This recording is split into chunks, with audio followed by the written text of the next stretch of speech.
une émission couleur de Radio-Canada.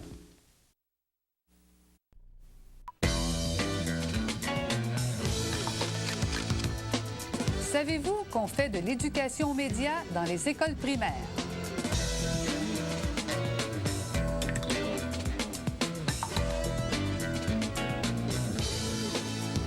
Qui est ce passionné de la télévision?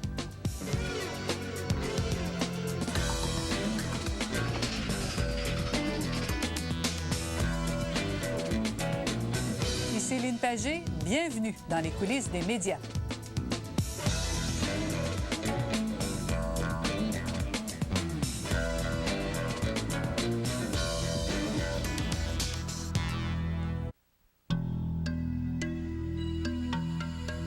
Depuis 3 ans, à travers les reportages que nous vous avons présentés, vous avez pu voir bien des gens que les médias passionnent.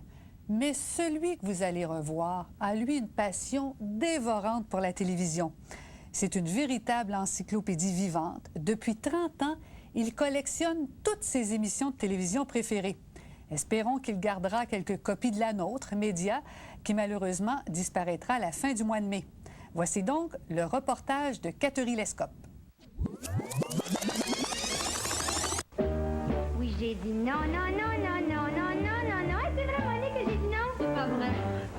Sacrée affaire. Une vieille télévision. Ça serait mon rêve d'avoir une vieille télévision comme ça des années 50. Beau chien! Beau chien! Beau chien! De toute façon, je peux pas comme Marie. On dirait que mes amours avec Maurice m'ont calmé. Les amours de Janine et de Maurice Milou. C'était des amours du Québec. Tout le monde se posait des questions. Comment ça va finir? Il ne l'a pas marié. Normand Daou est un grand collectionneur d'images.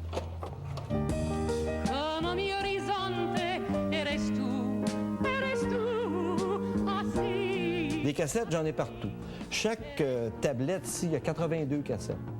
J'en ai dans les tiroirs. Ici, les tiroirs sont pleins. Il y en a partout, des cassettes. Il a en sa possession près de 1000 cassettes, l'équivalent de 5 à 6 000 heures, de quoi l'occuper pendant 250 nuits et jours de l'année. Voici Nathalie Simard.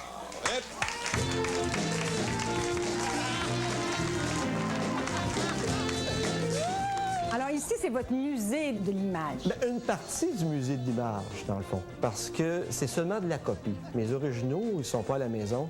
C'est dans des voûtes ou chez de la famille, là, à un moment donné, là, j'en ai un peu partout. Ça, c'est une partie de ma Bible des émissions que j'ai d'enregistrer.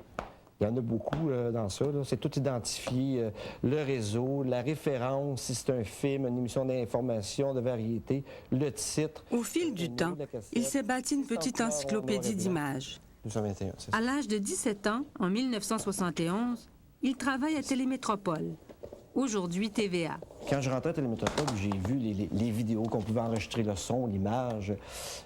Comme on dit en bon canadien, je capotais là-dessus. Là, là, pour moi, c'était, hey, revoir les anciens jeunesse d'aujourd'hui.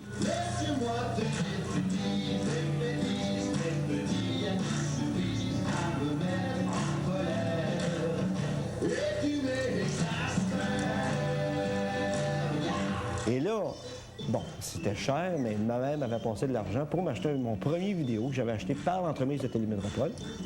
Je gagnais 76 $ brut par semaine. Il me restait 54 $ clair, puis une cassette vidéo me coûtait 52 $. Donc, c'était une semaine de travail pour acheter seulement 2 heures d'émission. Et là, je prenais tout ce que je pouvais. Là. Ça, c'est Réal Gilliac qui danse la claquette. Ça. Je trouvais que c'est une chose qui a passé une fois dans toute l'histoire de la télé, puis ça n'a jamais repassé. Ça, est-ce que ça avait été effacé par TVA puis que vous l'aviez récupéré? Oui, oui. Ça, TVA non plus, ça. L'impression que vos souliers claquent plus que les vitres. Ben, Dieu, qu'est-ce que fait là? Moi, je crois qu'on va coucher ici. On n'a même pas de couvert pour s'abriller. Le Canal 10 manquait d'espace de rangement et voulait recycler les cassettes. On lui a alors demandé d'effacer les archives. Des courants d'air, c'est ça, hein? Ce qu'il a fait, tout en se gardant une copie des originaux. Il a réussi à récupérer quelques rares extraits disparus de Cré-Basile. Une minute, là. Une minute! Tiens. Prends pas toute la couverte, puis comment tu veux que je me réchauffe avec ça? C'est une catastrophe. Pour moi, c'était carrément une catastrophe. On n'avait pas le droit d'effacer ces émissions-là. Est-ce que ça a été revu sur la télévision? Ça a été vu à un moment donné, Télémétropole.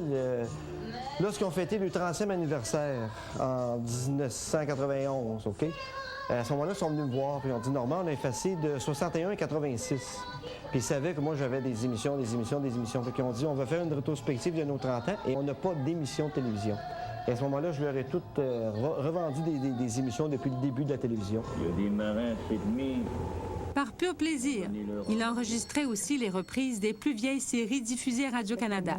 Je ne vous comprends plus, monsieur le maire. Comme Les Belles Histoires des Pays d'en haut, La Pension Velder et Moi et l'autre. Oh, ma grande! J'ai toujours dit, moi, que les plus belles émissions couleurs, c'était les premières émissions couleurs. Parce que je me souviens des décors de Moi et l'autre, il y avait toutes sortes de couleurs qui n'allaient pas ensemble. Il faut avoir un tapis bleu avec une table rouge, tout était mélangé, il en mettait de la couleur. Aujourd'hui, c'est tout dans les mêmes teintes. On dirait qu'ils se cassent pas la tête pour nous épater. Dominique, es-tu correct? Vous êtes les gnocchis, là! Chers amis téléspectateurs, cette image que vous voyez est la première image officielle en couleur, télédiffusée du Canal 10. En septembre 66, lorsque la couleur est sortie, j'avais beau dire à ma mère, tu vas voir, on va le voir en couleur, on va le voir en couleur. Ma mère m'a dit, ben non, Normand, c'est une télé noir et blanc qu'on a, tu peux pas avoir la couleur. Je me souviens, je regardais, il y avait un voisin en avant de chez nous qui avait une télévision couleur, puis il était dans la fenêtre. Puis on écoutait Gré-Basile à l'époque. Et moi, je mettais le son de Gré-Basile dans la maison. Et avec des jumelles, je regardais l'image chez le voisin de l'autre côté pour la voir en couleur, le fameux Gré-Basile. Il faut le faire, hein? Je l'ai fait. Là, c'est mon côté quétaine de la collection que j'appelle. Parce qu'en plus de collectionner des émissions, je collectionne des choses qui ont rapport à la télévision. Les papillons de la couleur de Radio-Canada, des choses qu'on met après les micros, et des drapeaux de Télémétropole. Ça, c'est la première identification du réseau TVA. Ça, on avait ça dans le TV Hebdo, la page centrale, les grilles horaires. Une fois par année, ça sortait. Le code de la couleur, l'horaire 67-68, l'année de l'expo. À l'intérieur, les émissions en couleur, il y avait des coques. Ceux qui n'ont pas de coques, c'est parce que c'est en noir et blanc. Si je peux juste trouver qu'est-ce que je cherche. Est-ce que vous aimez le cinéma? J'aime le cinéma. Par contre, j'ai pas le temps de louer des films dans les clubs vidéo. J'ai trop d'émissions à regarder, premièrement, en direct. J'ai des négatifs dans ce temps-là. Ils conservaient ça pour les décors. Gré-Basile, qui a été pris en studio. C'était le bon temps pareil dans le temps. Mais dans 20 ans, on va dire, hey, te souviens-tu des années 2000? C'était bon, la télévision, hein? C'est sûr. C'est sûr. C'est le petit te souviens-tu? Te souviens-tu? C'était bon. Le bon vieux temps, tu sais. Alors, vous écoutez des vidéos jusque dans l'auto? Oui, mais une passion, c'est partout. Donc, c'est jusque dans l'auto. Si je connecte ça dans le lighter. Puis, c'est une télé avec un vidéo 8 mm incorporé. Et je visionne mes cassettes, surtout pour le passager, parce que moi, en conduisant, je peux pas. Mais ça serait pas suffisant pour vous d'écouter la radio? Pourquoi est-ce qu'il faut qu'il y ait l'image, absolument? L'image? Ils disent qu'une image vaut 1000 mots. Donc, imaginez-vous comment ça prendrait de mots à la radio pour décrire ce qu'on voit dans une image. Est-ce qu'il y a un endroit où vous n'avez pas de télévision, où vous pouvez vous passer de télévision? Mais me passer de télévision... Il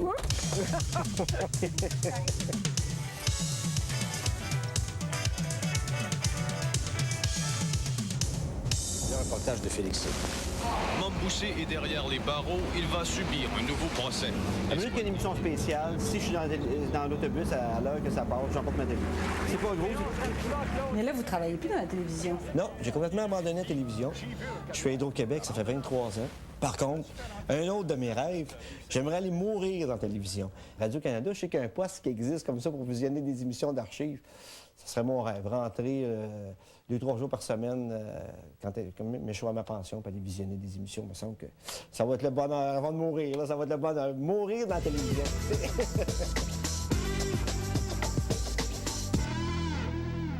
La télévision vous intéresse aussi, les journaux, la radio. Soyez de retour la semaine prochaine. Merci de votre attention. Bonne semaine.